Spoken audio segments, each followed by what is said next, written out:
Hey, I'm back to do my poetry lesson and talk a little bit about the poems that I selected to read and to do an activity on.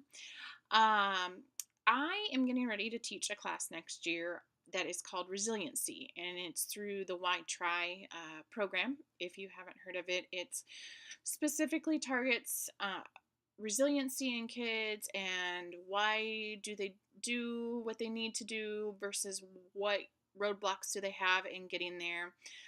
Being a K-12 at-risk teacher, we're gonna start with the Tier 1 program, and then we're gonna move into the at-risk population and do some Tier 2 interventions. But also thinking about how I can incorporate literacy into that class. So with that said, I decided to pick 5 poems about success and in more particular, I guess, perseverance and not giving up and things like that. So here we go. The poems I picked are from a variety of different authors and from a variety of different time periods, I guess. And the first one that I picked is called If. And If is written by, I'm not going to say his name right, Rudyard Kipling, who actually is the author of The Jungle Book as well. I didn't know that he wrote poetry too. So, If is a poem that follows kind of pattern. For example, one of the stanzas says, "If you can force your heart and nerve and sinew to serve your turn long after they are gone, and so hold on when there is nothing in you except the will which says to them, hold on. If you can talk with crowds and keep your virtue, or walk with kings, nor lose the common touch, if neither foes nor loving friends can hurt you, if all men count with you, but none too much." And then it goes on from there, but it's a repetitive poem that repeats these if statements, and at the end he concludes with some final thoughts on how to be successful and things that you need to do in order to get what you want to get. And so that is a poem, one of the first poems I chose. One of the next poems I chose was by Henry, sorry, I should have this better, Henry Wadsworth Longfellow. And his poem is actually called Success, and it's from the Ladder of St. Augustine. And there is a part in this poem that goes like this: "As we to higher levels rise, the heights by great men reached and kept were not attained by sudden flight, but they, while their companions slept, were toiling upward in the night." Um, and so just a different thought or viewpoint or a different way of writing about success and perseverance and dedication. Another one I picked was, let's see, I'm going to say the title wrong. Stopping by Woods on a Snowy Evening. And this is one actually by Robert Frost. And this one's a little different in the way Robert Frost writes. But the lines that I pulled out from this one that I thought were good to cue in with kids are, "The woods are lovely, dark and deep, but I have a promise to keep, and miles to go before I sleep, and miles to go before I sleep." And that's actually how that poem concludes.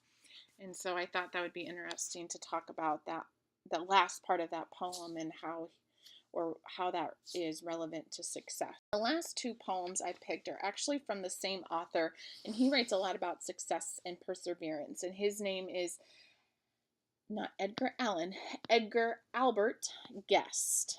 And Edgar Albert Guest has several poems about perseverance and success. One of the poems is called On Quitting, and another one of his poems is called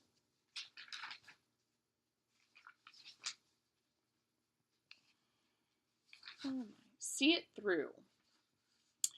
So with See It Through and on quitting, there's a specific activity that I would like to do with the kids that they are somewhat familiar with. It's called a TP cast. They love it because TP is in the title. So even as junior high students, they get a big kick out of the fact that it's called a TP cast. So once we get over that, it's a graphic organizer that can be used with just about any type of poetry, no matter how the poem is written or what style of poem it's written in. But it's a poetry analysis tool that I think really gets to the heart of what we're trying to teach kids about poetry and some of the standards and things that we cover with poetry and how poetry is written and that type of thing. So you can see there's different sections of this graphic organizer. It's title, paraphrase, connotation, attitude and tone, shifts, title again, and then theme. And so I was thinking that in this particular series of poems, we could use the TP cast, but we would use these poems um, by Edgar to do some intro to the poetry and then kind of get into the more difficult poems as we go on. I think the style that Edgar writes in is a little bit easier to understand. So the first thing I would do is we would read the poem on quitting together. So I'm just going to read you the first stanza, but it goes, how much grit do you think you've got? Can you quit a thing that you like a lot? You may talk of pluck, it's an easy word, and wherever you go, it is often heard. But can you tell to a jot or guess just how much courage you possess? And so we would continue reading that poem together and then model or do a think aloud, kind of a one together here about on quitting. So I did this one pretty quickly, but the first thing I asked you to do is to consider the title before we read. So that's something we would do before I would even read them the poem, and just read the title and have them predict what it's going to be about. And so I just made a prediction of why quitting is bad. And the next thing it asks us to do is actually paraphrase line by line. And so if we look at that first stanza that I just read to you, some of the things I paraphrased were, do you have hardworking characteristics? Then it says pluck. I wrote down, look that word up. Which is another strategy that this graphic organizer does is it says to the kids, circle, make note of words you don't know and be sure to go back and look them up. So pluck is actually one that I'm not super familiar with how to use that word. So it would be one that I think we would look up as a class. And then it's said everywhere, and if you quit, you don't have courage.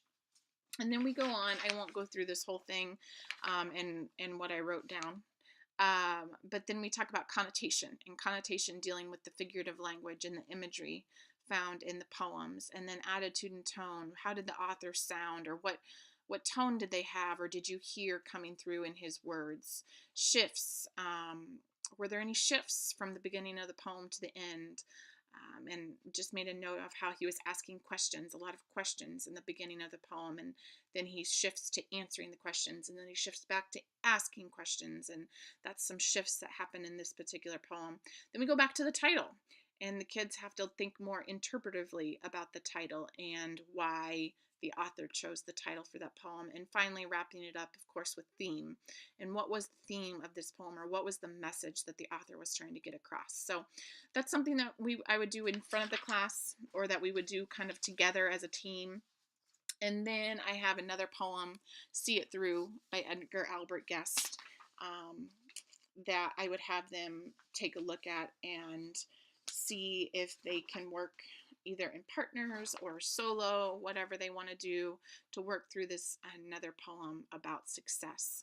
So just hoping to bring in some literacy elements, hoping to try to continue to kind of push that into different areas of the classroom and build up that. I know poetry is not necessarily my favorite or the easiest thing for me. I like to read it, but trying to analyze it and teach it to kids, I get a little more uncomfortable. So trying to practice and get better at the things that I know I need to work on. That's all I've got for poetry. Thanks for watching. Have a good one.